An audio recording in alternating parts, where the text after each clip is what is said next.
Luke chapter 2 says this: "In those days a decree went out from Caesar Augustus. The whole empire should be registered. This first registration took place while Quirinius was governing Syria. So everyone went to be registered, each to his own town. Joseph also went up from the town of Nazareth in Galilee to Judea, to the city of David, which is called Bethlehem, because he was of the house and the family line of David, to be registered along with Mary, who was engaged to him and was pregnant. While they were there, the time came for her to give birth. She then gave birth to her firstborn son. She wrapped him tightly in cloth and laid him in a manger, because there was no guest room available then." You see, Jesus himself came as a child, even as a little baby. Nearly all the world missed it, being busy with their normal everyday activities. It just seemed so ordinary. And whether there was no room in the inn or no guest room for their extended families in their family's home, as many people understand the situation today, the fact remains that the birth of Jesus wasn't received for what it was. The Son of God was born. And that truth changes everything. If the same God who made all things and sustains all things can be born into the world that he himself made,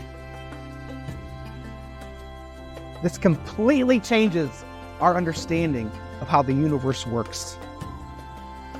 It's not a closed system, operating solely on the principles of what we call, or what modern man calls, science. God is able to invade space and time, and he does, and he did.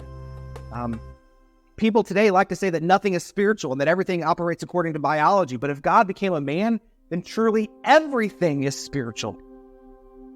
In the beginning, God created us male and female, made us in his image, in the image of God. But because they sinned and because we all sinned, the image of God in us has become very difficult to see.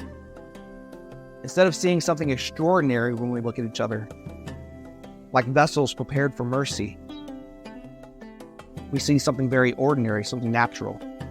We see vessels prepared for wrath, because all mankind by nature are children of wrath. And yet, a little over 2,000 years ago, the natural world was invaded by the supernatural. The divine one entered into the ordinary. And because God is merciful, when we receive Jesus, we also become something more than ordinary. John chapter 1, "But to all who did receive him, he gave the right to become children of God, to those who believe in his name, who were born not of natural descent, or of the will of the flesh, or of the will of man, but of God." This is the meaning of Christmas. Christmas isn't about the hustle and bustle of shopping or gift giving or even family celebrations, although all of those things can certainly be good to help us to celebrate. Christmas is about how God became a man so that men become children of God.